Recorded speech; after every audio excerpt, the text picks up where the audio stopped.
Hello, friends. How are you? Well, guess who? This is your friend. I know, I'm too close to the phone. If you can see this, you're too close, right? So, I'm going to tell you something today about this guy from Afghanistan, the Hazara. Sorry, give me a second here. So, the Hazara, the one who shot to death one National Guard and wounded another. Let me tell you something about them. They're trying to say that he's radicalized here. First, let me give you a brief description into what he comes from, into the occult that he belongs to. The Hazara are really the Khazara, those Kaisers or Khazars in northern Afghanistan, right? And out of them hails someone that you know well of, whose name is Netanyahu, right? Check it out. Huh? I'm not making this up. I know. So at any rate, what are these guys? Let me give you first a description of what they've done in the last century. When the Soviet Union invaded Afghanistan on their behalf, by order of Israel, that's Greater Zion or whatever it is, because they want to bring them into power. And the war continued for something like 9 years to 10 years. I remember 1979 invasion and right?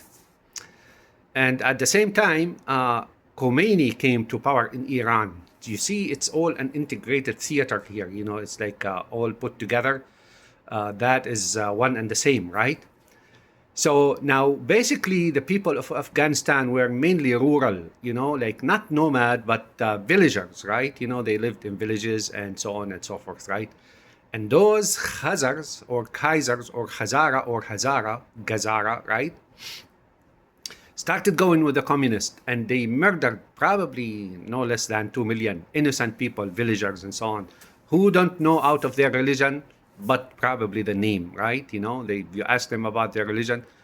What is your religion? A Muslim. Well, what do you know about Islam? Probably nothing, right? And they mostly didn't even, you know, some of them practiced, you know, prayed, some of them did not.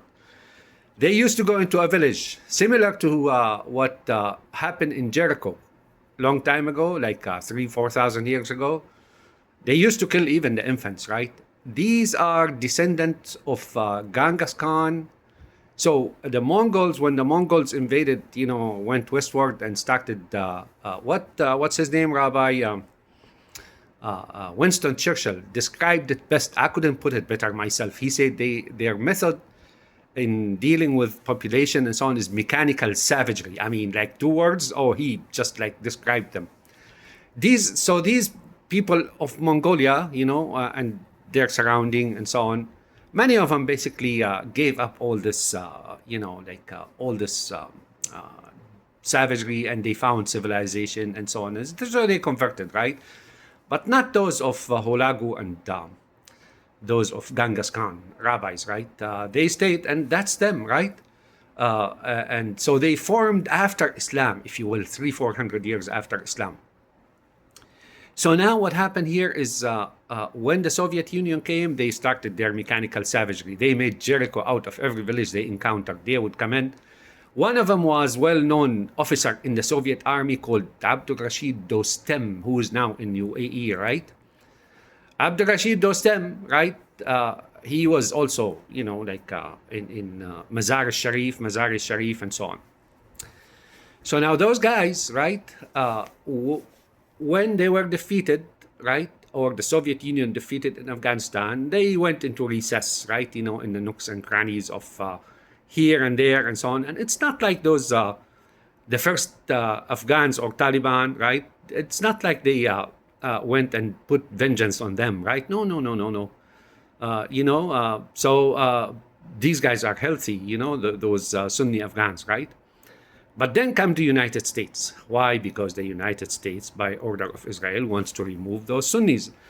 Similar to what they've done in Syria and Iraq, and now they're doing those massacres in Sudan, right? And this Burhan, and, you know, and Idi Amin, and Central African Republic, and here and there. This is an ongoing, continuous massacre worldwide, almost worldwide, in a permanent slaughterhouse, right? Run by those guys, you know, the Netanyahu and so on.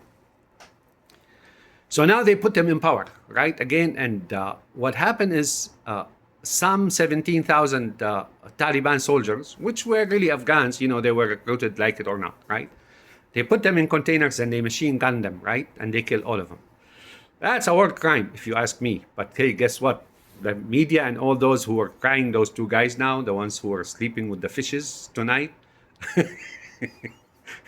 sleeping with the fishes tonight. By the way, the word fishes is wrong. It's fish, both singular and plural, right? So they sleep with the fish tonight. Well, I hope not.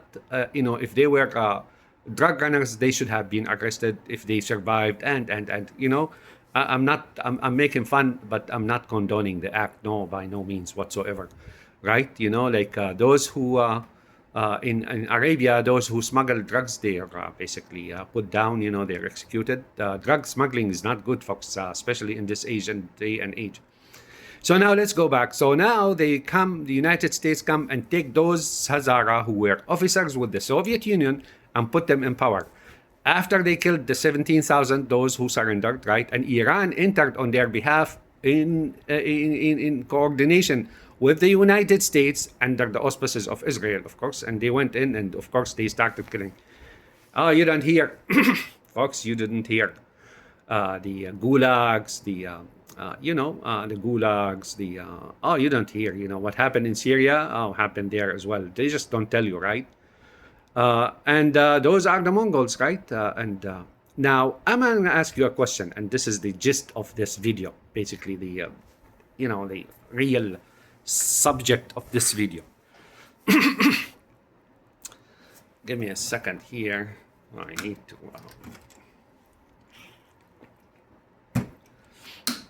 So now those guys, right? Those guys rule Afghanistan for 20 years until the second Taliban, which is really not like the first Taliban. The second Taliban is really like them, right? My question to you is, why did they work with the United States? If they worked with the United States, they assisted the foreigner against their own people, right? And if they assisted the foreigners against their own people, do they like you as Americans? Why did they work with you? You ask yourself that question? Not because they like you, not because you're the same religion, not because this rabbi who traveled from Seattle all the way to Washington and gunned down Sarah, whom I think is a Jewish girl, rest in peace. She was like an innocent girl, and the guy and so on. Right? Not because they like you. No. Now remember after the Kuwait War, George H. Bush told the Kurds, right, if they help the United States, he will give them a state. And they came as close as 15 kilometers from Baghdad. Oh, what a shame, And then when the war finished, he reneged on his promise. And what did he say? He said, oh, these wars are like thousands of years old and so on and so on. And he just reneged on his promise. And what did the Kurds do? Well, really nothing, right? So anyways, we go back to this guy. So those guys, they don't like you. They used you to attack the Muslims. Why? Because the Muslims defeated their kingdom of Mongol ways back, right? Now, like I said, many Mongols, like today's date, and probably there's some in me, right? They're like civilized people, like us, like we no longer think of that stuff. But that group in the north, the Hazara or Khazara, they grouped and they went into secrecy and so on and so forth, and they don't like you. So when they came here, they didn't come here running away from anything. Oh, no. They were lying about the Sunnis dealing them bad and so on and so forth. All that is religious. It's not history, right? Why? Because the Muslims defeated them in the spring of Goliath in today's Palestine, and in about a couple of battles, the second spring of Goliath, perhaps near the city of Homs, where I come from, right? And then one in Turkey, right? So, and then eventually they collapsed, they dispersed, and so on. I'm not making this up. Go look it up. The Jewish nation of the Mongols. They tell you that, right? Genghis Khan and even Omar Sharif, who's a Jewish man, explained in a movie. Go watch that movie. He shows you exactly what I'm talking about. I am not making this up here. No. So those Mongols, right, the remnant of them who refused to see their kingdom collapse and falter and so on and so forth, had a core, and that core is really the Netanyahu core. And of course, there are others such as Lavrov, such as Putin, such as, so on and so forth, right? These guys don't believe in Judaism. Oh, no. They're not Jews. They don't believe in Judaism. They basically, they work it out to keep the secretive work going on, right? Now, let's go back to this guy. Why do they come here? Is it because they're running away from something? No.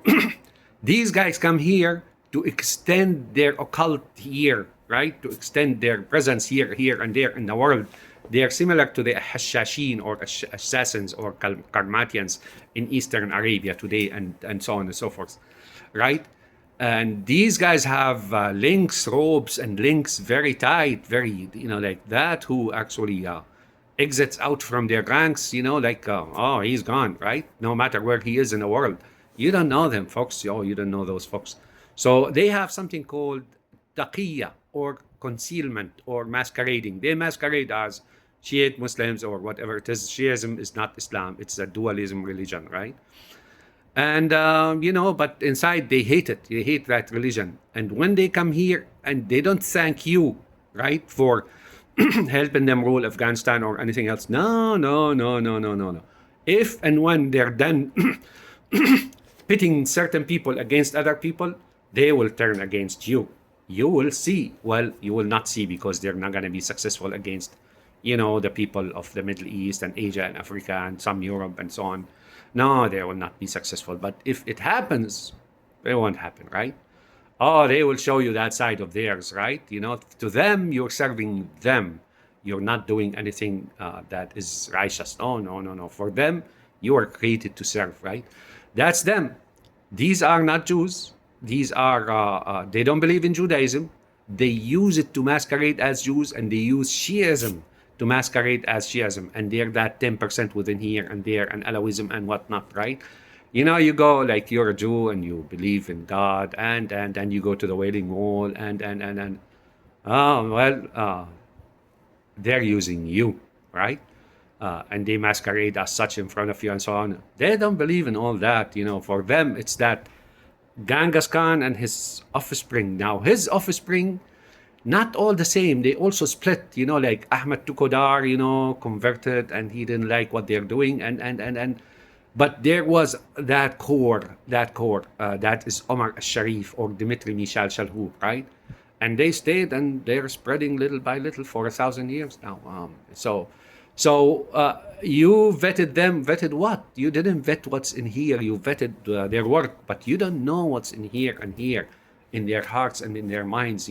All that illness and ulterior motives and that evil that lurks within. You didn't vet that. They don't like you. If and when, if big if, right? It'll never happen. They're finished with those Muslims. They will turn on you Americans. Now let's go back to Maduro. I can write a whole book on that, to be honest with you. Those Hazaras and Alawis and whatnot. Look what they've done in Syria. Look what they're doing in Sudan. Look what they're doing here and there. Oh man. In Sudan, it's a sad story. Look what they've done in Syria. 20 million, basically. Those. And they have extension, in Eastern Arabia, that ruling family, and in Turkey, and here and there, and all those stands and whatnot. Oh, they exist here and there. They were, that secret occult, that devil, that filled with malfeasance and so on. They're like nomads. They were spreading around, but those links linger, and they're growing ever more powerful, right? And they're in India too, right? So let's go back to Maduro now. Like I said, I can write a whole book on that, but that's enough for you to consider. You've vetted them, but you didn't vet them here and what they believe in. And that dark dogma, right? That killing, that murderous nature. You didn't vet those. I know them. And in Syria, like I said, 20 million, and just because Netanyahu just doesn't want them there. That's all, right? So back to Maduro. I talked about Maduro in my last video and what he, that they're going to remove him like Saddam Hussein and so on. Now, I wasn't sure about this Maduro, the way Chavez suddenly got sick and died, but I don't know. Let's put it this way. This Venezuela could be the Vietnam of Johnson. Remember, John Kennedy wanted to leave. He didn't want to stay there, right? And we all know that the details around that time, and then Rabbi Johnson, driven the United States into Vietnam for 10 years. And what happened? United States was militarily involved in a war while the political scene here and the administration and the government was being reformed. So Venezuela may be such thing, I can tell you this, I don't know. I mean, I would be surprised to see it being taken in 1 day or two. It'll be at least like Vietnam or Iraq or something of the sort. Iraq was something similar, in purpose and intentions and motives and, same thing, right? Right, same thing. So if you're an American, you're going to go to Venezuela, kill and get killed, while your country here is being rebuilt according to Netanyahu's whims, and so on. And the money will be stolen. And you talk about affordability. If that war happens and it turns out to be like Iraq, and it's likely to be like Iraq, war in Iraq and war in Vietnam and here and there, right? It's likely so. Then you will wish you never, affordability will be will not be important to you anymore. You have no idea what these guys are planning on doing. Oh, you have no idea. You have no idea. Now, Joe Biden said there are some dark days, but we'll find our compass again, right? Joe, I am against him in a number of issues, especially what he did in Afghanistan, install that Ahund Zada, the one that's really the big guy there. We know he's a rabbi, right? So the 20 years of rule by Dostem and those Hazara was in preparations for the current Taliban, something similar to Syria. Like right now, Syria, guess what? It's like the Soviet Union. Now it's run by Israel directly. So like United States was being run by Israel for wars and so on, so was the Soviet Union, as a matter of fact. At any rate, so if this turns out to be like Iraq and Vietnam and Afghanistan and so on, these guys, Biden talked about finding compass again. I'm not sure they're going to find it again. And they may be setting up to destroy this country, basically, just break it apart or something of the sort. You guys have no idea what this guy is, he and Putin and so on. Oh, no, you have no idea. Oh, goodness heavens. So you, American, you go there, kill and get killed. Guess for whom? And it's for Israel. Second, it's against you and your country. Have a nice day, folks. Like I said, I can sit here for hours on and explain to you the situation. But those Hazaras, that guy who shot the guys, the two National Guards, you vetted him, right? But you didn't vet him and vet him. Oh, those guys here and here, right? And dogmas and inside, they're like, have you seen that Total Recall movie, I think, when, there's like a small man within, right? And like a doll, and he talks about the reactor and so on. These guys have something like this within, right? You can't break in, they're very, very good. They train them to be like dogs, but they train them to be like pigs. They also train them to be like murderous killers, like Halloween, that guy with the mask and so on. Oh, you don't know them, folks. You don't know them. What you brought into your country is a big problem. These guys don't disintegrate and dissolve. They don't disintegrate. They don't assimilate in the culture and the country. Oh, no. No, look what happened in Syria. They've been there, like cancer for about 1,000 years. That's them. You don't believe me about Netanyahu being one of them? Go ahead. This guy doesn't even believe in Judaism. He hates everything that is God-based, right? Religion and so on and so forth. He's just using you. And now, it doesn't look good to me. Maybe Maduro is in on it as well. I don't know. I don't know. Well, have a nice day. And, well, you heard the story here. Guess who?